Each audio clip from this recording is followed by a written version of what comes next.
Hello, I'm Robin Davis. I'm Naz Islam. And this is the Friday Fixture.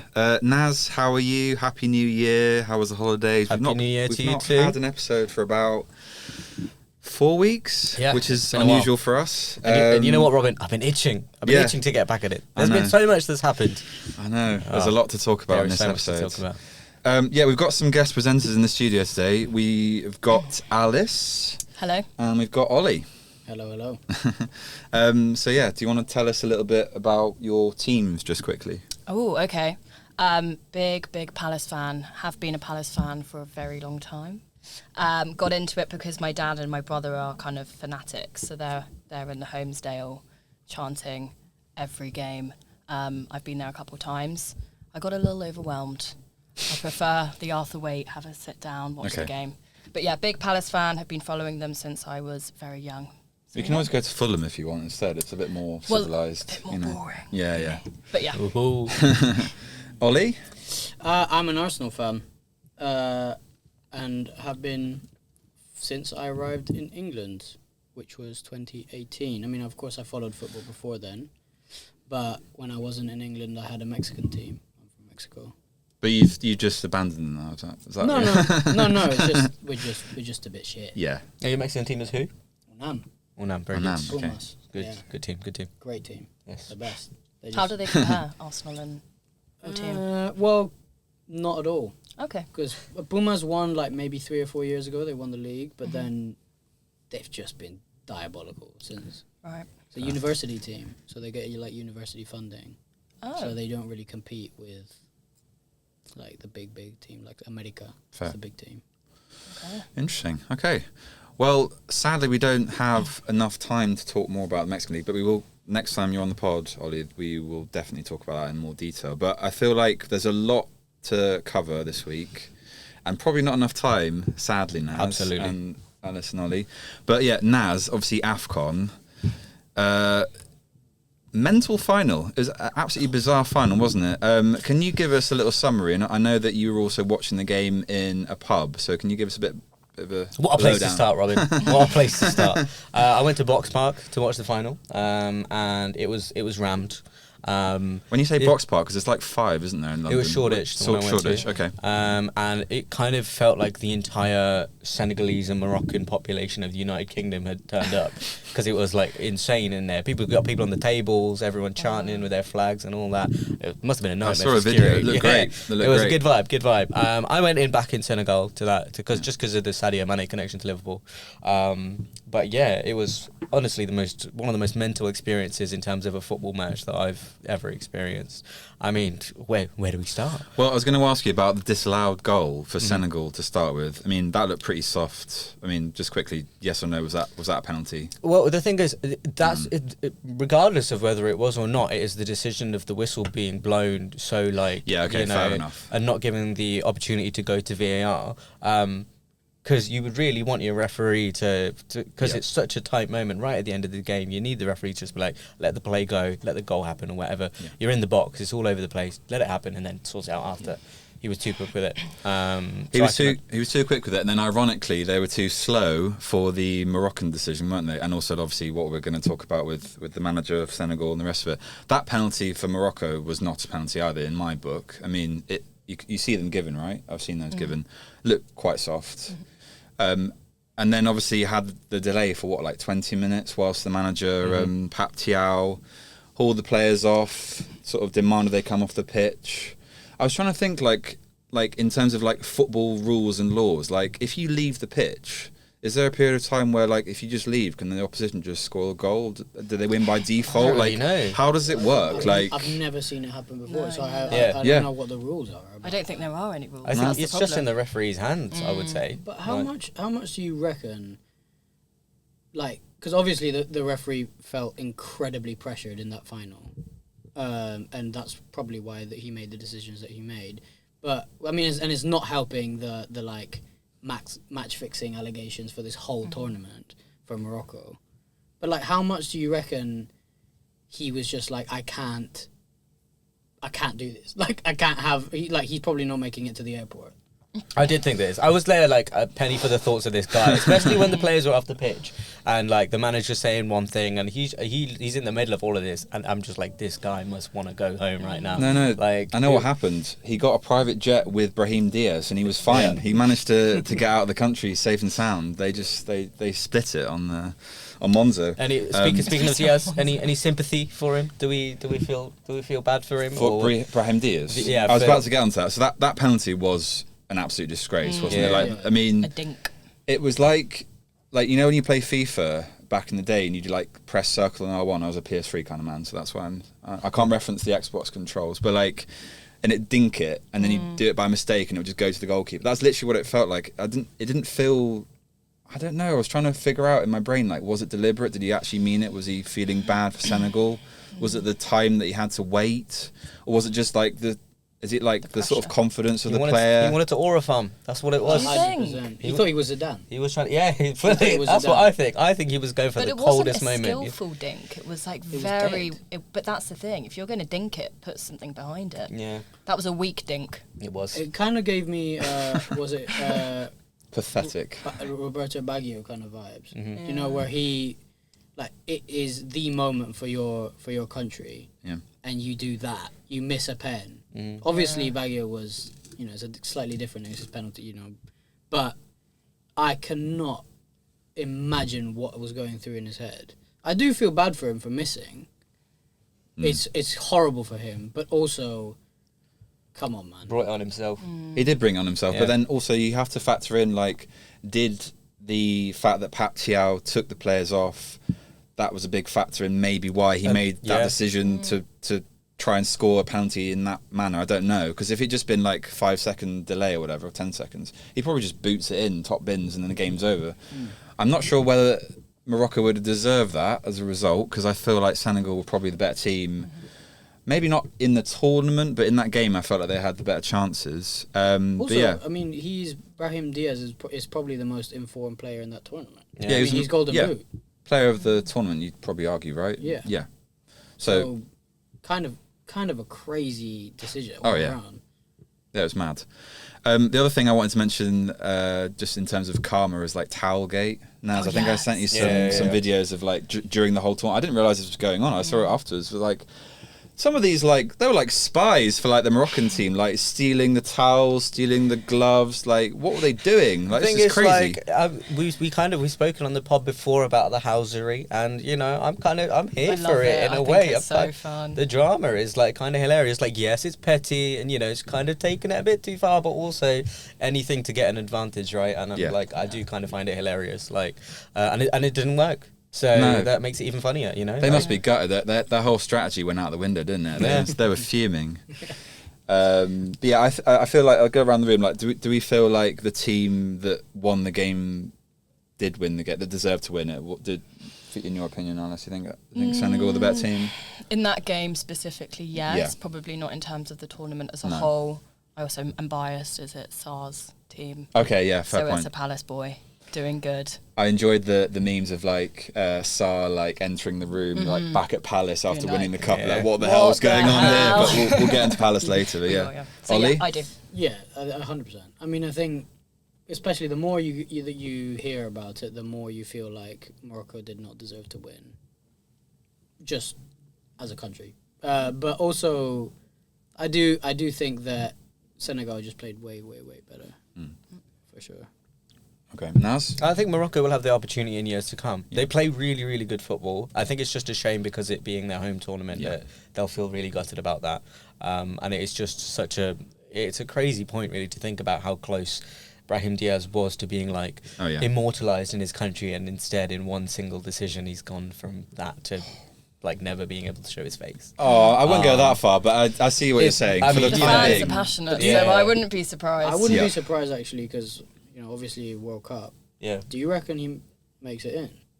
I think he has to. oh yeah, just it's to one of the get best it. players. Oh yeah. But you reckon Maybe he can they'll redeem himself They'll out just there. boo him. Yeah, but Out of the football stadium. fans are also notoriously they have like short-term memories. Thick. I don't know this kind of Think stuff. of This the kind of word I'm stuff, looking like for. that's what I said. Like He needs to do one good thing in Yeah. the world. But and it's Roberto fine. Baggio, you know, like when he had his moment, it followed him for the rest of his career. By the way, a great game that I've seen Naz play, and I used to play years ago, is Roberto Baggio's, is it Free Kicks? Magical free kicks. Magical Free Kicks, Yeah. great game. Not an endorsement, but that is, if you're ever bored, play that game. I saw Naz doing it, and he's supposed to be working, playing it for like an hour, and it was great, just before Christmas. It's the best distraction. Yeah. I did it this morning actually. So, just say that, yeah. And also, just quickly on the goal to win, obviously, the game, and Guehi, I thought that was a great, like, pure cinema, that finish, Stunning top goals. bins. Yeah. Classic like AFCON goal. Oh, yeah. Like they just scored the most like random screamer from like 45 yards. That's like AFCON classic. Yeah. Magic of football, though, wasn't it? Yeah. Any other sort of highlights from the tournament now? It's just such a brilliant tournament. The big thing though is, of course, it's changing soon. Like we've got one more after 2 years, Oh, yeah, and then it's it's going to 4 be a years. 4-year thing. Yes. And I'm hoping that will make it a little bit more special, because my whole report at uni this week was kind of about like, you know, it not being appreciated enough. The fact that you know the quarterfinal semis, they weren't on anywhere. You had to really go like and ask people to put it on if you wanted to go watch it. Like the attention it deserves, I think it deserves so much more. All I'd say is that you say like the attention, but I feel like I heard some reporters who like work in like African leagues and stuff, and they say like it's a massive part of their culture. Like every 2 years, it's like they're really excited for it, and they're kind of gutted. A lot of people said they're actually really disappointed that it's changed, and they weren't really. I feel like it's a FIFA decision rather than like been consulted with the actual teams. So Infantino again, you know, putting his mucky paws all over football. I'm going to get sued now by him probably, but Be careful. Allegedly, Robin. doing that. allegedly, Yeah. Defamation case against you. I just feel like they didn't really consult anyone. They just kind of made that decision off the cuff, which is a shame. But yeah, maybe you're right. Maybe it'll make it more. Maybe you'd be a lot more excited to watch it. But I think for people in Africa who like who support their national teams, I think they are really upset. Yeah.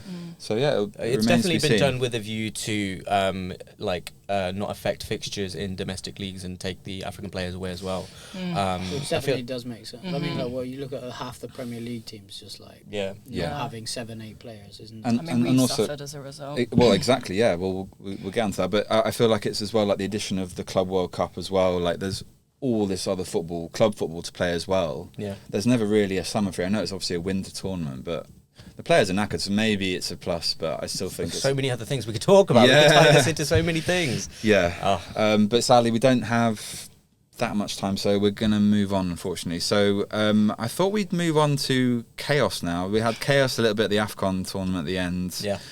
Domestically, we've got a bit of chaos. Although last night maybe less so, but I still think it's relevant for Spurs, Man United and Chelsea. Alice, we're going to get to Palace in a bit, so your chaotic team we'll I'm talk about saved for later. a while. But 3 basket case clubs. Naz, let's start with Man United, though. Obviously, I think you could probably argue they're out of those 3, the biggest sort of legacy-wise club. They brought in Amorim in the middle of last season. They insisted on it. They were adamant of him coming in. He was like, no, I want to wait till the end of the season just gone before coming in at the summer of this current season. They were like, no, we're not doing that. They bring him in and they've sacked him essentially a year later. I mean, what do you think? Well, they also said like Jim Ratcliffe came out and he was fully like, you know, we're going to give him years. Yeah. This is a whole project. We're really going to trust in him. We're really going to make this something.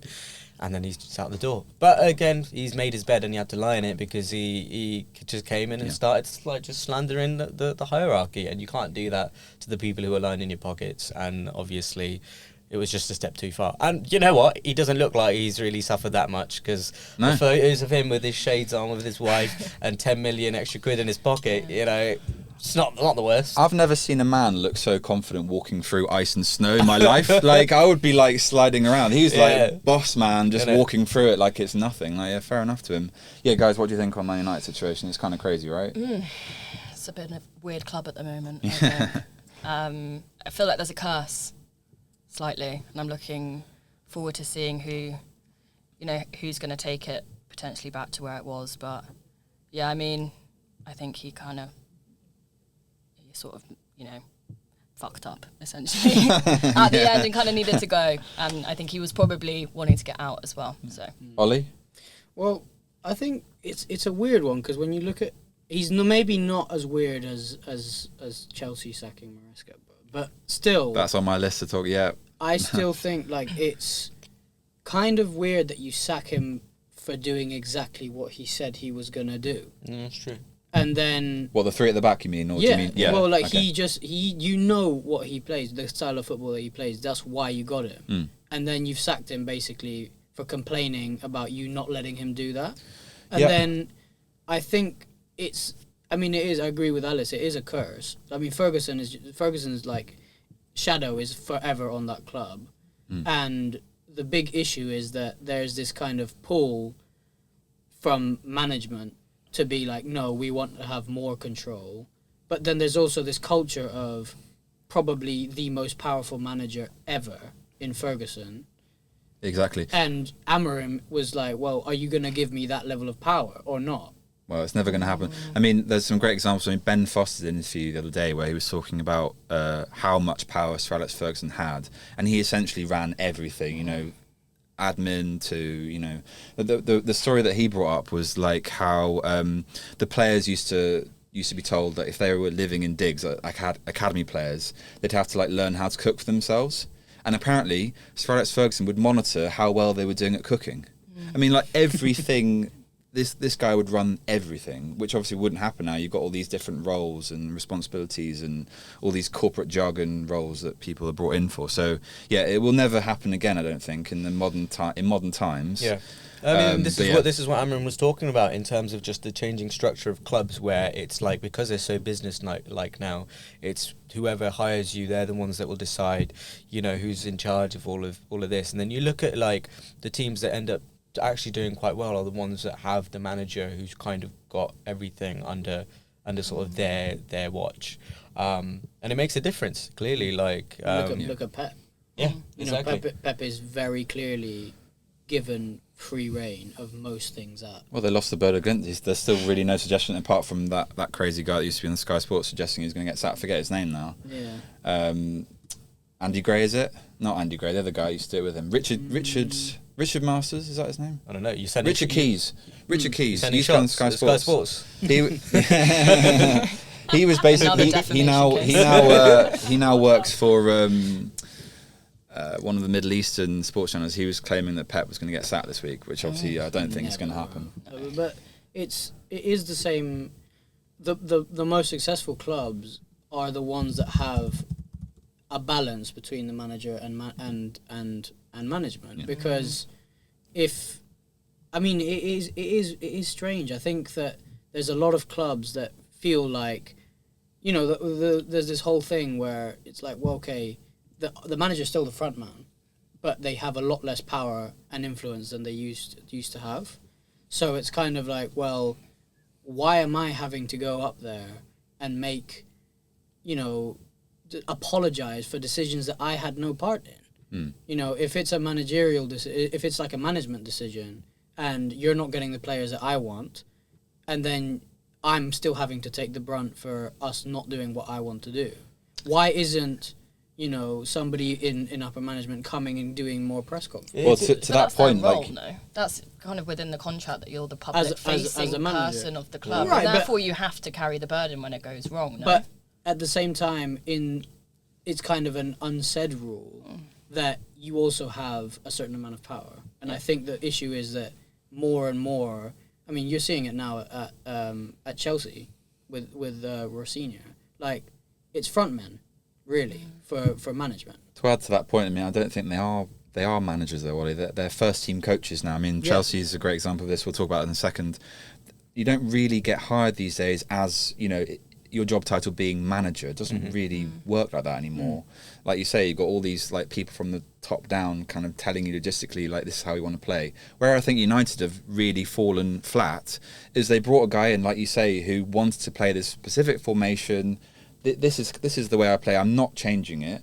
And they didn't back him really in the transfer market with players that would suit that formation, that style of play. They were just like, here you go, here's Harry Maguire. And it's like, well, it doesn't really work. Like, football doesn't really work like that these days. It's very tactical based. Everyone adds, obviously, like, United tax to any sort of transfer. Exactly. That goes to United. That's as going to well, make it so- worse, then, isn't it? Yeah. But another basket case club is obviously Spurs. That felt good. We've got Maeve on the poll as well, so we'll talk about West Ham's emphatic victory in the last minute with Callum Wilson scoring the winner. But so Thomas Frank, again, completely chaotic club. Daniel Levy left, was it in September of last year? Or late last year. I think he actually did a great job in terms of like how he managed that club and how he, that stadium. I know everyone bangs about Levy, sorry. The stadium that Levy built for that club, the training ground, the facilities, all the rest of it. I know obviously on the pitch they are, as we're about to get onto, quite chaotic. But I think they've got a lot in motion that they can build from that. Obviously, then they had Ange leaving after they won the Europa League. And then Thomas Frank comes in and they start well. They beat Burnley and then they beat Man City away 2-0. And you're thinking, great, this is Spurs of old or whatever. But then I remember distinctly the result that I was like, not sure about this, was they played Wolves at home in September of this season, and they were losing 1-0 for like the majority of the game, and then they had to rely on Paulina's like belting like pile driver finish to like draw the game. You're thinking this isn't going well. Yeah, this is the same Wolves team that had less points than a triangle. Like, yeah. So by that point, you're like, not sure. I think that was their first point of the season as well. So that's not going well. And then I think the final nail in probably Thomas Frank's coffin is when Arsenal battered them 4-1. And Eze, who hasn't been seen since, really, scored a hat-trick. And you're thinking, this isn't good. But yeah, May, just quickly, I don't know if you went, but the result for West Ham, you must be delighted. All the West Ham games I've been to has been very disappointing recently, and it's almost a shame that I was so happy on Saturday. I feel like we're having a very horrible time, but I was a very happy bunny on Saturday. But I feel like we can't get too hopeful because there are definitely many, many fears of relegation, and the club is in a little bit of chaos. I'm happy for Nuno because, and like, the former Spurs manager, right? Well, and with Forest and all that drama before, but like, I think when we scored the 15-minute goal, we had like hugs and all that kind of thing. It was a very big show of support for him because there's a whole drama with our management. Anyways, which was ironic that at the 15-minute marker when we scored, people were still holding up their flags to boycott the big boss management. So, bit of chaos, but a little bit of hope. But it's the hope that kills you, right? But exactly. That's why I'm not hoping too much. But it was a nice feeling, at least, for once in a while. It's nice though, right? Because I feel like you've had a lot of pain recently. I think you went to the game previously. Did you go to the Nottingham Forest game? Yeah. I mean, you lost that in the last minute, right? That was painful. So when these results happen, you have to cherish them, right? Because what's the point of being a football fan? Well, that's where all the even in like one of my favourite sections on social media is the Instagram comments of the West Ham Instagram page, because people are crazy in there. Oh yeah. And everyone's going, "This is what we bloody needed. Like we're back." So maybe that hope can tip us a little bit more, and I think it's what the team really needs at the moment. And like obviously with Wilson scoring the last minute winner and now kind of being blocked from transferring, which I think is quite hilarious. I think hopefully it's going to mean that you'll have, because the big thing I've noticed with West Ham is a lot of fans are just not turning up anymore as well. Yeah, so empty, man. Like hopefully it's going to encourage empty has being replaced, man.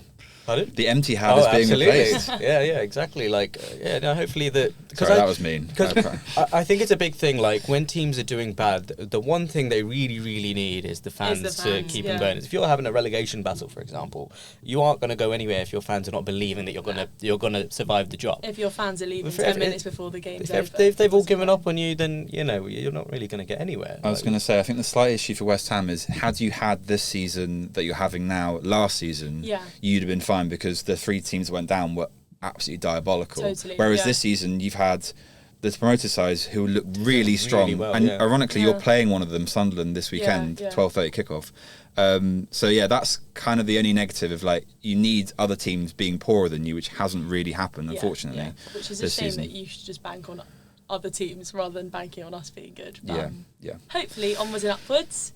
We shall see. We'll pray for you, Maeve. We'll pray for you. Thanks, guys. But just quickly back to Spurs now. As obviously they signed Gallagher. I mean, he's a Chelsea, not legend, but I do. I really miss the fact. I'm really sad at the way it ended for him at Chelsea, because it obviously was out of his hands. It was to do with PSR and all that kind of crap, which is a shame. And then they flew him out to Atletico, and then they flew him back, and then they flew him out again, and it was like they've really treated him poorly. So like, fair play to the lad. He's obviously gone to Spurs. But yeah, what are your thoughts on that as a transfer for Spurs? It's a great transfer. I think it's just the kind of thing that they needed. They've been, I think, just a little bit sluggish, lacking some energy. And the one thing they'll get with him is that's a workhorse. Yeah. And hopefully, it will give him just a bit of a boost because, as we know, it's not going great over there. He didn't play last night, did he? I don't think. And they obviously beat Dortmund 2-0. But yeah, I think a player like him, what do you guys think? I mean, Gallagher played for Palace on loan. A bit of a Palace golden boy. Yeah. We would love to have him back, but hasn't happened. I think he does just run. Like, he is constantly running. His fitness must be insane. He's not great on the ball, really. Yeah, fair point. Which I think... It's very Jordan Henderson. That's the vibe I get when I think when about when he gets the ball, you sort of take a breath and go, oh, this could go one or two ways. So, I don't know. He might make an impact. If they're looking for energy, he's a great signing. But...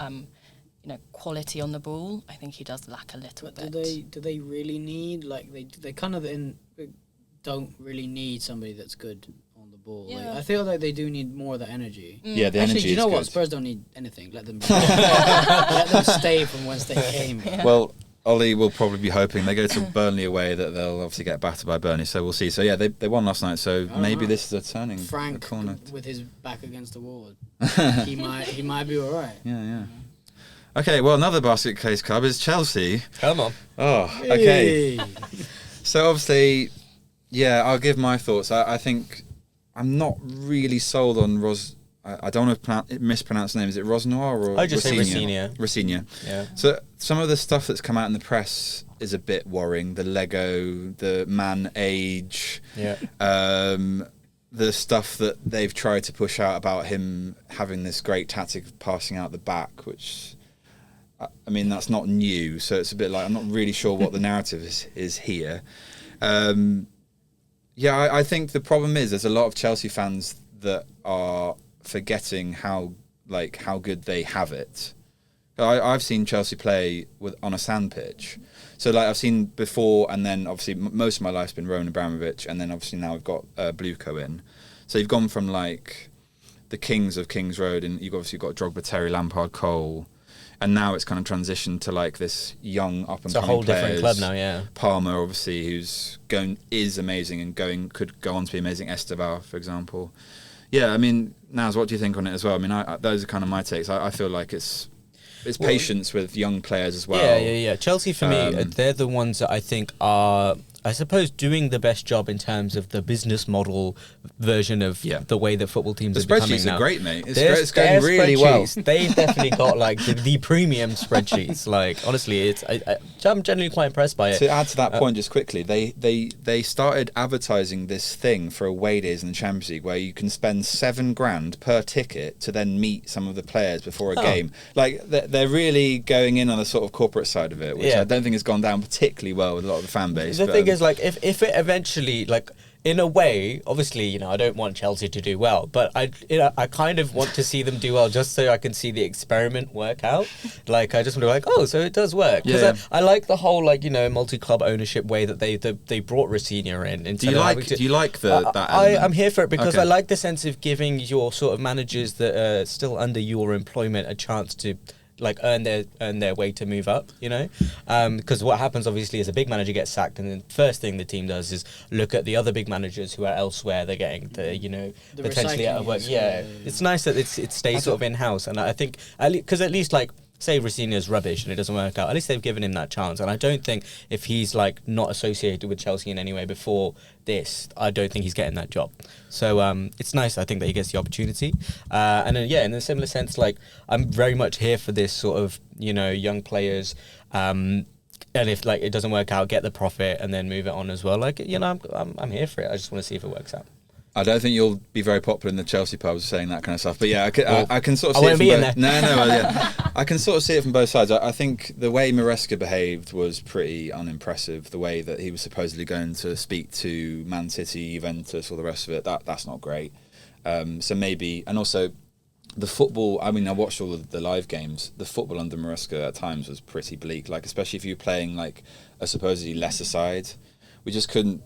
We couldn't break down two banks of four or anything. It was quite shambolic at times. So yeah, maybe Rosnoir is the answer, but yeah, a lot to be answered, I'd say, in the coming weeks. Mm-hmm. I mean, but like with that whole thing about Maresca going to City, like talking to City, does that?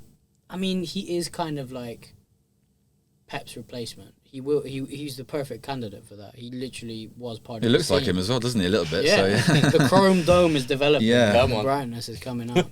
But it kind of makes sense. So I don't understand why that was. It's not a sackable offence, I think.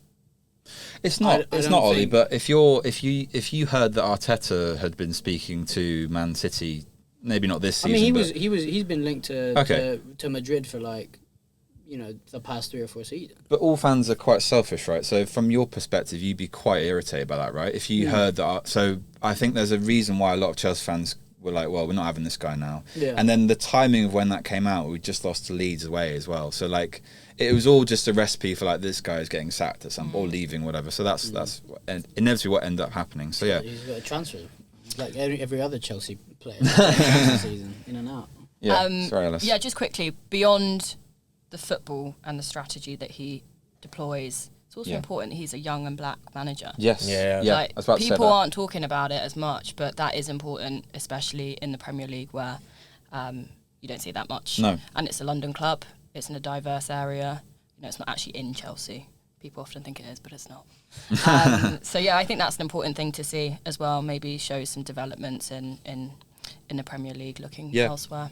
Well, also English managers, we have like 3 now, I think, in the leagues. I mean, there's a lot of foreign managers. So yeah, to give an English coach the chance is really exciting. So yeah, hopefully he doesn't get sacked, and then by your logic, we get Gary O'Neill, who's now the manager of Strasbourg. He's an English manager, but yeah, I want Rosnoir to do well, but it remains to be seen. I think there's a lot for him to try and juggle. So yeah, just quickly, we've got some January signings. I think the best one probably is Semenyo or Mark Guehi, which we'll get into in our Palace preview.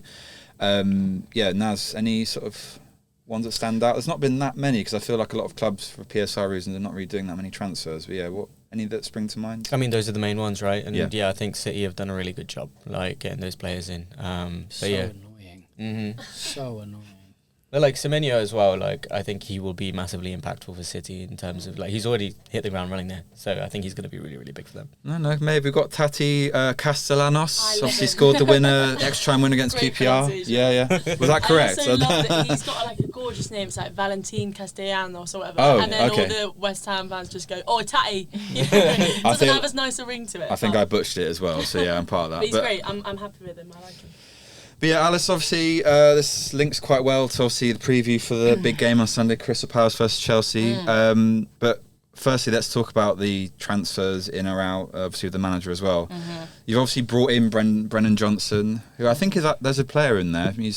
At times he was very good for Nottingham Forest, I thought. Yeah, he's not, He played quite well has for flashes of brilliance. exactly for Spurs at moments, I'd say as well. He's very sort of flash player. Sort of reminds you of like Hatem Ben Arfa or something like that. That is a great. Look him up if you've not seen that guy's skills level that back in the day. Legend Great of the game. Yeah. But yeah, obviously you sold Mark Guehi, because I feel like he. Yeah, he's a club legend, right? For Palace fans. By far the best player on the pitch. Also our captain as well. Look, it was coming. I think there was an inevitability to it. Obviously, given the fact that he had that sort of near transfer in at the beginning of the Prem. Yeah. For 20 mil.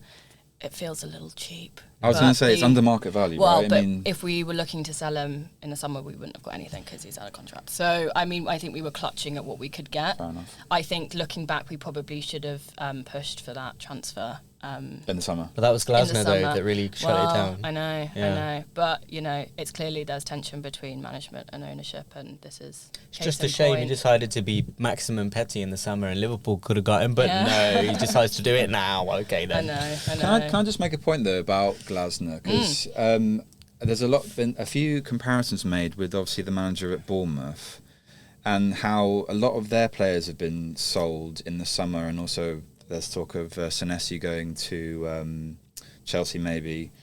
He hasn't really thrown his toys out of the pram. I've forgotten his name. Who's the manager of Bournemouth again? Iraola? Yeah, Iraola. And he's managed, I mean, I know they've gone a bit of a bad run, but he hasn't really come out and complained But so I don't know whether that's just like, should Glasner just kind of, should he just get on with it? It's kind of the question I wondered. I don't know. I mean, I would love him to, but he's clearly a very ambitious guy. Yeah. And I think as Palace fans, we always knew that he was looking beyond Palace. It was always a kind of stepping stone club for him. I mean, yeah, but he seems petulant, and he has a history of this at his other clubs as well. He did it at so this is Frankfurt part of his and personality. Wolfsburg. So I Right. think there's a personality thing, but I also think he's highly ambitious and doesn't want to, run the risk of kind of ruining his reputation, given how poorly we're playing now. But yeah, I think he's just this type of guy. When he doesn't like what's going on, he's not afraid to kind of throw the club under the bus. But do you think? Yeah, this is what I mean. Do you think he's really done Palace a bit dirty now? Then really because everything's so unsettled now, and it's also the fact that he was something like hours after Guehi was announced that he's like, oh yeah, I'm out of here. By the way, Yeah. and then he's coming out and talking about the dressing room and and it's just like, well, you're part of the problem. And now if your team starts doing really, I think what he should have done should have been keep it between the team, but say I'm off at the end of the season, guys. Like, this is it for me now. Don't come out and let everyone know about it and really just He might actually damage his reputation in the longer term, and also the club's position in the league by, like you say, having done this. So it actually might bite him in the arse a little bit. I thought it was interesting, like in that game against Sunderland. I mean, Sunderland away at the moment, I didn't think I'd say this, but it's a very tough place to go to. For the second goal, obviously Lerma was playing where Guehi was probably going to be positioned for that second goal that Brobby scored. So yeah, I feel like Guehi is a massive miss. I'd probably say that Guehi leaving is probably bigger than Glasner leaving, hypothetically. But I'd agree. because he's such a good defender, and I think Man City have got a real player on their steal hands. there. Yeah, Yeah. for 20 million, it's absolutely mad. Yeah. And he's only 25, something like that. Yeah. Yeah, So he's young. got years Yeah. left. Yeah. He also has a leadership quality, which is something else. Yeah. If you are like my brother, who is really in the kind of deep lore of Palace, he is the one that is leading that locker room and getting the boys like hyped up before a game. He has that leadership quality, which I don't think you can train. I mean, that's a natural ability. So they're getting, maybe a future captain as well as just a quality player. He's going to be sorely missed. It's a painful one, this. But I mean, as Palace fans, you expect people to move on, and you look at them playing for other clubs with kind of fond memories. Same with Eze. I know he's not had a great time right now. I don't know where he is. But when you see him on, when we saw him in the Arsenal shirt, it hurt. But we were proud as well. South London boy as well. Yeah. Yeah, as well. Like with Glasner, he came out after the game and he was talking about how none of the players were essentially good enough from the bench to come on, which again adds to what Naz just said. Can't be doing that to your players. Especially you've lost to Macclesfield? Macclesfield, yeah. I mean, yeah. I It's hope not. none of you are going to bring that up, because that is a very painful moment in our history as a club. Historically embarrassing is what that is. The biggest upset in the FA Cup history. And made more brutal by the fact that we were defending the cup, which we don't half bang on about. So a real stab in the heart there. But yeah, I think there's a lot of tension going on right now between Glasner and Parish, especially. They just have two different visions, like, for the club. I mean, Parish saved it essentially and has kept us up for 14 consecutive seasons. He doesn't want 12th place every season. Yeah, but he just doesn't want to pump money into the club and grow it. We're a mid-league team. Yeah. And he's happy with that. He wants to build a new stand. Yeah. That's what he wants to do. Yeah. Glasner wants us to climb the ranks, and he wants to prove himself, put this new format in, and he's just basically got super frustrated and thrown his toys out the pram. Short-termism maybe, but yeah. I think there's two visions are clashing, and this is the consequence of it, and it's just ultimately quite sad. Fair enough. The other little thing about Glasner I wanted to mention as well is, I think part of his throwing his toys out the pram is noticing this manager merry-go-round, and I think he's thinking about, people like bigger teams are talking about who we're bringing in the summer, namely places like Man United, and I think he's thinking, okay, I want these guys to know that I would consider that. Of course. Just think about me. Let me just let you know that I'll be around in the summer. The way United played at the weekend, do you think Carrick's staying? No, that's true. We'll get onto think that. it happened. So just quickly, from Chelsea's point of view, I mean, I felt that Esteval had a very good game against Timber in the League Cup semi-final, even though Chelsea lost. And obviously Pedro scored against Brentford. So there are some bright sparks for Chelsea. How do you feel about Palmer? this season. I think he's got a long-term injury that he's kind of fighting every Mm. game by the looks of it. He looks knackered after every game. I saw a picture of him just like lying on the floor, like looking completely like bereft of energy after It's the JD Sports ads. Yeah. Takes it out of you. Yeah. The Burberry one. Isn't it? I think it could. It's fishing. Well, also just like from an England perspective, like it'd be great for Palmer to be fully fit for the Absolutely. tournament from a selfish point of view, because I feel like we have a good chance of maybe making it, I don't know, to the final or something. But yeah, I think he could do with a few weeks off to just go back home or something and just chill. But yeah, just quickly on that game, just get some score predictions. Alice, you can go first. Ooh. What are you saying? Well, we've got a couple players coming back, obviously, in Munoz and Sarr as well. Sar's so- going to be delighted, isn't he? Honestly, he's got a lot of name drops in this episode. But yeah, so I think that could maybe push us to a 2-1 win. I mean, we're playing at home. Yeah. We are the best fan base in the league. Okay. That's not biased, that's just Sure. a fact. Yeah. Sure thing. Yeah. Yeah, absolutely. But I think, look, the atmosphere could get quite intense and a little bit toxic if it's not going well. But if it is, it's going to be absolutely roaring. So yeah, I'm going to go hopeful. I'm going to go a 2-1 win. I believe we've drawn the last 3. Okay. At home against Chelsea. Well, in our last Oh, I meetings. see, in the Premier League, right. Okay. So it's hard to call. Yeah. And you guys are in a weird place as well. Yeah. It's sort of two very like chaotic clubs meeting. Okay. But yeah, I'm going to go 2-1. I'm going to hope that that's the case. Okay, Ollie, quickly. Stinks of a draw. Draw. Stinks. I can Okay. see that. Yeah. 0-0? No. You're not. Neither of you are like strong enough in defence to let it be 0-0. I think it's going to be 2-2. 2-2, okay. Nice. Well, you know, I like a bit of a wacky wild prediction whenever you ask me for them. So let's go with a high-scoring draw. I'm tempted to go 4-4, but I feel like that's too 4-4, much. wow. Oh, So we'll drop a That's not 3-3. happening. We'll drop a 3-3. Oh, because that's more logical. That'll Yeah, happen. 3. Okay. Yeah, nice. you're laughing now. Yeah. Wait till next episode. All right, I'm it'll pay gonna- off one time. I'm going to go 1-0 Chelsea, but I Oh. think it's going to be a terrible game. I think it's going to be quite poor to watch. But yeah. But yeah, moving on now, we've got Arsenal versus Chelsea in WSL, which I think some of the panel, they went to the last home game for Yeah. Arsenal, right? So, Ollie, do you want to tell us a little bit about that game and just how the atmosphere was and any thoughts on Arsenal women's team? Maybe you went as well, right? Yeah. Cool. I also went to the last to the Oh, okay. to the Chelsea game, the women's one. Yeah. At Emirates, and that was 1-1. Should have been 2-1. There was a weird disallowed goal, which still don't understand how it didn't count. But I mean, it's a big game. It's second and third. Yeah. You know, Chelsea are 4 points in front of Arsenal. Oh, okay. So this is quite important that Yeah, Arsenal because get I the mean, result, yeah. Man City are basically running away with it Yeah. in the women's one, but second and third is definitely going to be one of Arsenal or Chelsea, and I think this will be a big game for that. I went to watch the United game on the weekend. It I was was going to say 25 shots for atrocious. Arsenal. Atrocious game. Really? Because Yeah. the highlights I didn't sadly watch the game live. It looked quite a good game, but obviously I feel like highlights can skew a I game mean, yeah, sometimes, can't they? you'd be skewed like you. Yeah. If you went if you were there, you would think Okay. like it never really, even if it was 25 shots, it never really felt like we Oh, were interesting. going to score up until maybe the last 5 minutes. Even when they had 10 players on the pitch? Yeah. Okay. And I think that's just kind of the story of Arsenal's, you know, kind of season. I think they've been really inconsistent. I think that your big name players should be performing more, like Russo should be scoring Yeah. more goals. Blackstenius is, you know, she's not the starter, but she should be scoring. Best name in football, by the way. Blackstenius is Incredible. Yeah, it's great. and it's kind of important. We've got a lot of players that are going to be leaving in or you know their contract ends up in the summer. Yeah. You know, Leah Williamson, her contract, she'll probably stay. Mm. But I think, you know, like Blackstenius' contract is up. Is she going to stay? Is she not?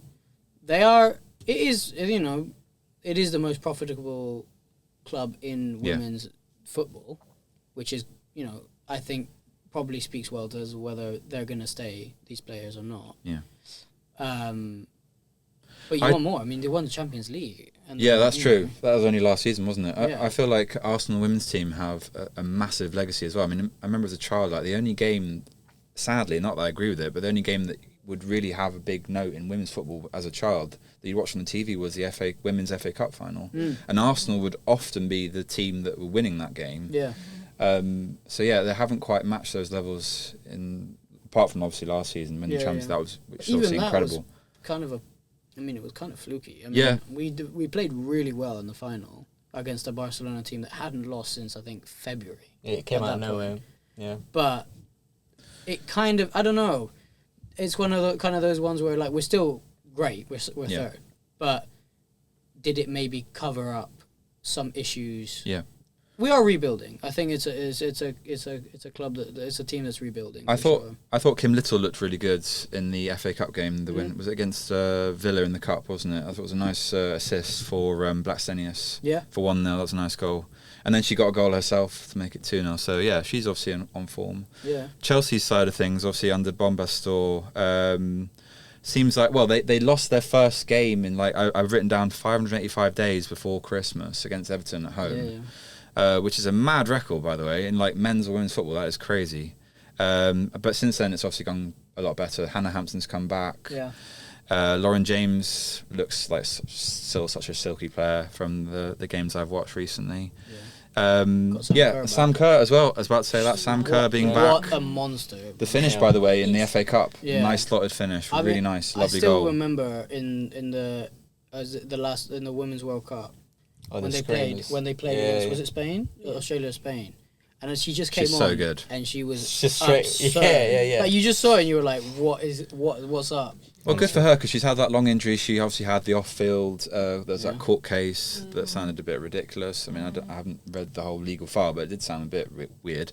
And then, coming back to have a play like that for Chelsea is massive. Yeah. I think Chelsea. They're still in the Champions League, aren't they? So they stand a good chance with her fit. I think you guys are going to win. Okay.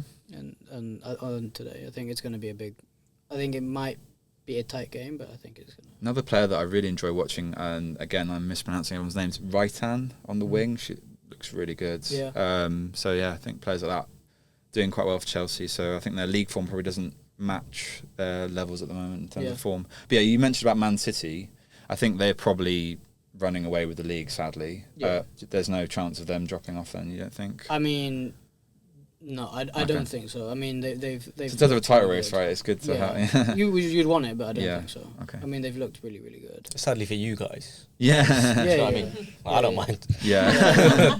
Yeah, actually, that was one of the most. I went to watch the Liverpool game. That was a diabolical game.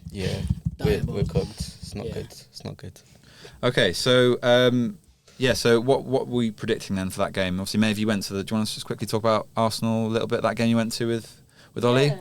Just quickly. I mean, it was a bit of a dull game at times. I think there's a lot more potential. Arsenal, I also think they have quite not a set starting 10, and I think it's kind of disorganised. Obviously, there's been the renewal in management, which is nice, and I think there's something to say with the stability of the manager.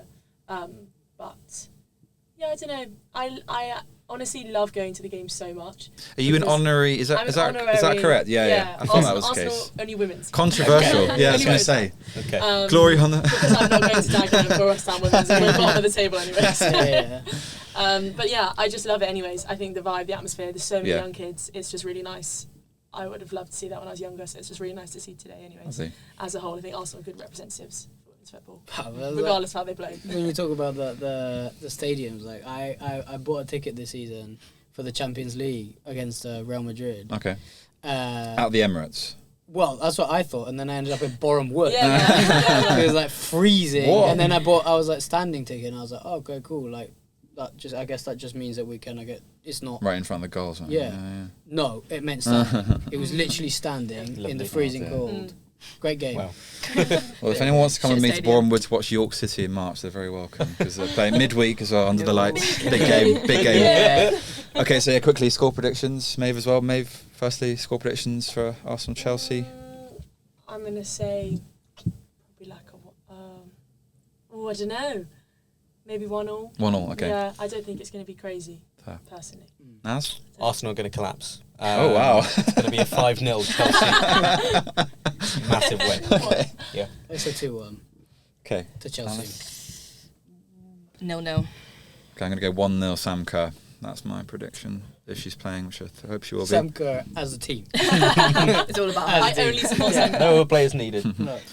Okay, so yeah, obviously Arsenal women's we've spoken about. Let's talk about Arsenal men's team now. They're obviously playing in the big Super Sunday fixture. Oli, 4:30 kickoff. Arsenal versus Manchester United.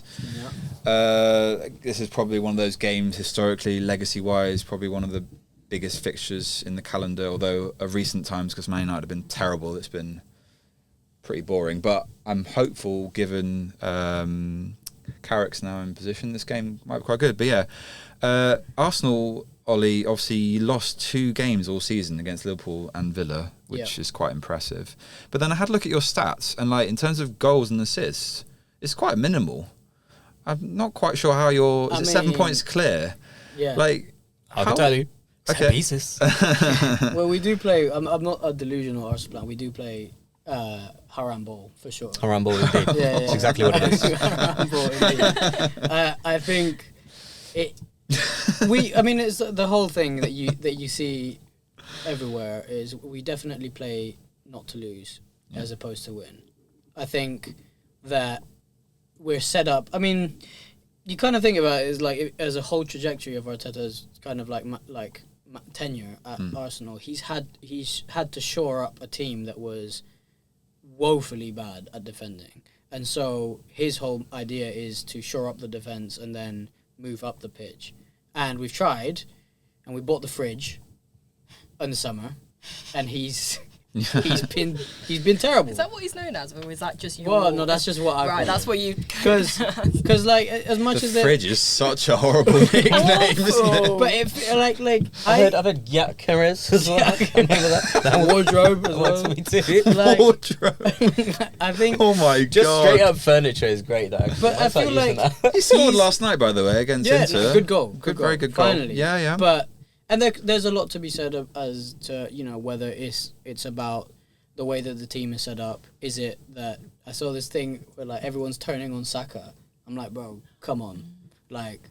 He Saka- hasn't been that consistent. No, I mean, no. in terms of like goals and assists return, which But obviously people are quite literal in their thinking of football, aren't they? And often people don't watch the game, so they just see, he's only scored 4 Yeah, for goals. some But, people. But then when you're talking about Florian Wirtz, apparently no one cares anymore. I don't know. But it's been more for Saka. It's been Fair more about point, like he needs to give Gyökeres the ball more, and it's like, and then there's also these like weird stats where it's like, there's no player in the league that's been defended more closely than Gyökeres. Like he's got on average players at like 3 meters close to him at all times. I don't buy into that. I think it might just take him longer to adapt, or he's a dud. I think he is very good for certain things. I think he's build-up play, for example. He's very good, and he is also, we do concede a lot less when he's on the pitch. Yeah. There is something that he does or brings to the team, whether that's kind of a bit more certainty up top, or something along those lines. But yeah, I mean, as to why we're 7 points clear, I think we've been the most solid of maybe not the best league. Well, I was about to ask you that, and I think Naz probably you can attest to this, because I feel like last season Liverpool did a similar kind of run of like, you kind of ran away with it after Christmas, and it always felt certain that Liverpool were going to win the league, and they'd have to like basically collapse for you not to.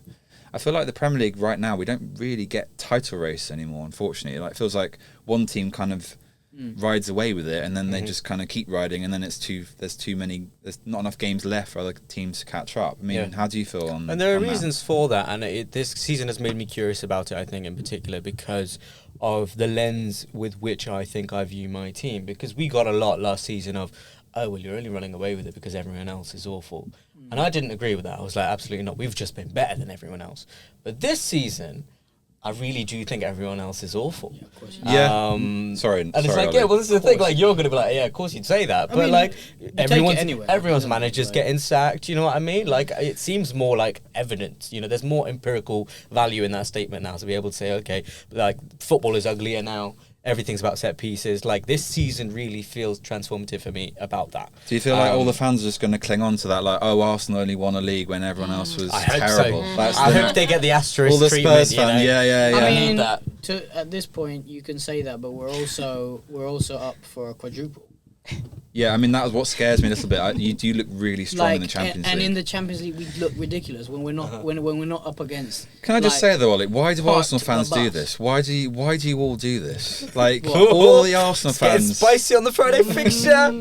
I feel like the fan, not you, Ollie, but a lot of the fan base are very, very quietly confident, and it's like there isn't really much like empirical evidence from the past to like back it up. Every season when they go on this run, they're like, oh, we're definitely going to win the Champions League. It's blind hope. Yeah. Blind Okay. hope. I mean, maybe that's just fans. Maybe that's just football fans. Also, there's nothing back to really compare to, so they might as well just be like, "Oh, we're going to win." And if no, it's it Ollie's doesn't fault. happen, it doesn't happen. People forget lockdown Arsenal.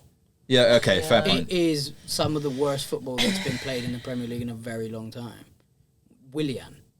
You know, like Chelsea legend, mate. He's agent for us. Well, and then because now it's beautiful football. Now it's winning football. Okay, you wouldn't know about them things. And also, I have to bring it up now. Okay, here we go. Okay, let's talk about this, Ollie. Let's talk about it. At the beginning of the season, me and Naz had a conversation. We did, and I said, okay, and they haven't spoken since. Yeah, we're like, well, because it was diabolical. And I said, Naz, like, if you could take players from Arsenal's current squad, who would you take? And this man, oh my God, said, I would only take Declan Rice, which is nuts. And you haven't let it go. No, of course not. Considering give you him have right to reply. Yeah. If you ask me that question now with hindsight, okay, I would change what I said. Yeah. Who else are you taking? We were going. I was coming at the question from the perspective of being Premier League champions, which we actively are, by the way. I will just remind you that. So I was looking at my players from the lens of, okay, these guys, they've done it. They have won it. And so I was thinking, okay, we are really, really solid. However, I look at it now. I have fallen out of love with Ibrahima Konate the way that I was. So I would gladly... Because that was the main one we had as well. I was like, on his day, he's better than the Arsenal defenders, whatever. But the thing is, it's never his day anymore. So I've kind of just given up on that. Plus, he doesn't really want to sign a contract with Liverpool. So, Honorary he can do one. I would take... the thing is, I just kind of have a hatred for Gabriel because of him being such a jammy... S-House 3, yeah. And, just scoring headers every corner and, But if he played for you now, you'd love him, wouldn't you? You would. You'd absolutely... No, you would. I would have to. Love him. I would have to. Yeah. But I would just still... I don't know how I'd feel if that's how Liverpool played, though. Do you know what I mean? But as a defender, he's great. I'll give you that. But yeah, I'll take him. The thing is, right, if you'd have to go sort of man-to-man, player-to-player comparison if you did it, and up front, I'm still kind of happy with what we've got going on over there. I hear it. Do you know what I mean? Sort of Gyökeres, for example, Ekitike. I'd take it. That's what I mean. So overall, that's fine. I love but Ekitike, defense-wise, I fully get where you're coming from, and it's evident now. You can see it this season. I would much rather have what's going on over there. And midfield. It is as well. I'd say that you already said you'd take Rice. I take Rice, but the thing is, Soboslai I'd be happy with. Yeah. I'd be happy with Gravenberch if he bothered turning up and actually playing as good as we know he can, because he was kind of the main reason for winning the league last season, because he decided to become an incredible player. Haven't seen that as much. Yeah. I mean, McAllister again, can be world class. He just has decided not to be this season. So it's just really on their day. I'm glad you scored this set. Yeah. I win. Yeah. I win.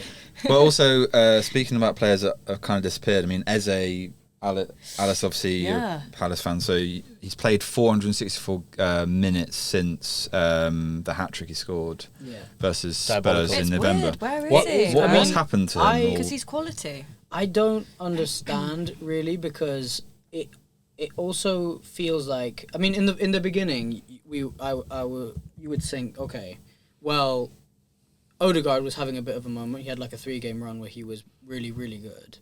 And he basically won us 3 games. Especially against Villa. Against Villa, he was incredible. But then, when we're and it's kind of a similar thing as to, why we haven't even put Nwaneri on the bench. It's he's gone off to Marseille now, but, it doesn't really make sense as to why he's not even being brought on as a sub. I don't understand if it's a thing of... I think it is again like this kind of play not to lose mentality as opposed to playing to win. Yeah. Like Eze is a bit more of a, he will win you a game doing something crazy, but he's maybe less reliable when it comes to, he's less reliable defensively maybe than Marino or something like that. So I think that's why he hasn't played him, is because he's still feels like, I think it's the same thing. I mean, every Arsenal player, for as much as we talk, we're all still terrified that we're going to come second. And the reason why that's, I think until we win something, it's still always going to be this kind of cagey football. Yeah. Because there's nothing really to, like you said, back it up. And I think that is the be all end all, is that Eze is a player that at Palace thrived being kind of a roaming player, and he's not going to have that liberty in a very strict system that Arsenal plays in. Fair enough. Which is getting us results at the moment. Yeah. Do you think it's going to be like? Sorry to interrupt. Do you think it's going to be the Pep treatment of getting these really brilliant players from other teams, but then because you've got to follow the Arteta system, they're not going to get the chance to be that brilliant player they were elsewhere, and you get the whole trope of where superstars go to die as Manchester City, as we've seen on so many occasions. It might be that second season he probably come good for Arsenal, and then he'd be your star player. But that's really the hope, is that if we win this season, next season it's just kind of like, I've proved what I need to prove. Yeah. Just go all out, change it up. And I do hope that's the case, because, I'm not delusional. We do play some very boring football all the time. Like, it wins, and I'm not going to complain about that, but... Let's just quickly move on to Man United. Obviously, they beat Man City, obviously 2-0. Could have been about 6-0. They played really well. But yeah, do we feel like Carrick is going to be in position? We haven't got too much time to discuss it, unfortunately. But yeah, is he going to be the manager at the start of next season? Well, we have to wait and see, because as I say, it's all well and good showing up for your Manchester derbies, but can you do it, whenever you're playing a mid-table team? Yeah, that's fair. Like the away game at Sunderland. Exactly. Our new version of a raining night at Stoke. Sunderland, who are fantastic, by the way, great a really, really good team, and I'm really enjoying seeing them do well. But yeah, Carrick, the thing is, I think what he's done is he's brought in is just the sense of Man United of old. He's very gone just like back to basics. Let's just not mess around here. Fair enough. Okay, so score prediction. So Alice, what are you thinking for this game? Arsenal, Man United. 3-0 Arsenal. 3-0 Arsenal. Okay, Eze score a hat trick. Yeah. Well, I think he's going to be getting cold on the bench. Oli? I think Arsenal, if we hadn't won yesterday at Inter, probably 2-2. Okay. Or even 2-1 United. I wouldn't have been surprised if we'd lost. Mm. Because United versus City were unbelievable. Yeah. But I think it's going to be 2 or 3-1 Arsenal. Okay. Where's it at? It's at Arsenal. Arsenal. At the Emirates, Yeah. sorry. Cool. Well, you guys have drawn 2 in a row in the Prem, right? Now. Yeah. Okay. So you guys need a result. Yeah. Otherwise, you kind of might. But then City have been messing up as well. Well, let's keep that going. What a surprise. A United win is what I'm going to go for. Away as well. You never know. They're going to put in a serious performance. Okay. And they're going to win. I won't go crazy. Let's say 2-0. They'll do a 2-0. 2-0. But I think we do kind of a Champions League thing. We do better against teams that come at us. Mm-hmm. So I think it'll be a really good game, actually. Okay. Yeah. And I wouldn't be surprised if we lost this game. I'm going to go with 2-1 Man U as well. Mm. I think good. I think they looked really good in the last game, and I think Fernandes seems to be reborn. He seems to enjoy playing under Carrick. I know it's one game, so yeah, well, let's see. But yeah, Naz, let's move on now to On This Day. So Fantastic. The floor is yours, my friend. friend. It's convenient that we were talking about Arsenal and Manchester United, because I am referencing a game between Arsenal and Man United today, for today's On This Day. We're looking back at the 21st of January 2007, when Robin van Persie comes on for Arsenal against Man United, and he's celebrating his goal. And he manages to do something a little bit wacky and wild in the celebration. Do anybody recall what might have happened here? No. So he broke a bone in his foot during during his celebrations. What? So clearly, he got a bit too excited, and it didn't have too much of an impact because he still ended up being Arsenal's top goal scorer in the league that season. So clearly, he's just that good a player. Just a little side note of Van Persie, by the way, his son. I saw this the other day. Just came to me, and I was thinking, by the way, keep an eye out for him because he scored in the derby, didn't he? For he's playing for PSV Eindhoven, isn't he? And he's scoring good goals as well. Like he's clearly got the skill in him. Anyway, that's a side point. Yeah, exactly. So that got me looking into other sort of just wacky injuries, and I found players like David James, for example. When he was reaching for a television remote control, he managed to pull a muscle in his pack. Wow. So that got sounds him dodgy, by the way. And he also missed a game for Liverpool in which he claimed that it was his obsessive computer game habit. That's what he described it as. That had his thumbs going wrong. So suspicious. I don't know. Excuses. I don't know. But yeah, there were definitely a few in there that were quite interesting. There was one in terms of like the injuries that I was looking at as well, which I suppose you'll know well about, is the Ivo Carnera incident for Chelsea and Hazard. In terms of being taken off the pitch and actually being injured or not being injured, which also ties into a little Martinelli and Conor Bradley thing that we haven't really touched on, by the way. That was crazy. Yeah, Bradley out for the season as well. Yeah. He's not faking that injury. That was brutal. If that's what your question was, I do think that was. I just kind of want to know about sort of just the wacky stories about injuries. Yeah. Injury-wise, the one not wacky, the injury that always comes to my mind is when Petr got injured and he broke his skull and then he died. Reading away, that was crazy. And the guy came back. I mean, he could have died and came back and then won the Champions League. Like what a legend! Incredible story. I haven't got any like jovial ones, but I just know that Hunt, who used to play for Reading, is absolutely hated at Chelsea. So he's not welcome basically. Didn't Palmer break his toe by stubbing it at home? Playing PlayStation as well, playing. Which is so Palmer. Yes, that is such an injury. injury. That's a bit more jovial. Yeah, that one was hilarious. That sounded a bit weird as well. And he was out for a while before then as well. Yeah. So. Oh, the other one that I remember is, do you know who Phil Bardsley is? He used to play for Man United. Went to Burnley. Massive player for, obviously, not for Man United, unfortunately. He used to do a lot of sparring with Wayne Rooney. And Wayne Rooney apparently sparked him out, knocked him out cold in his kitchen. Yeah. And he's spoken about it on his podcast. So that's probably one that also springs to mind. That celebration that Rooney does one time. Yeah, that's where that comes from. That's hilarious. But apparently Rooney is like an amazing boxer, and like there was like rumours when he was a child, I could believe that. He could have been like a professional. Chin. You're not going up against Wayne Rooney. No, absolutely. You like punch him in the head, he's not feeling that. Should have punched Tom Brady. Yeah, exactly. Should have punched Tom Brady for saying those comments, by the way.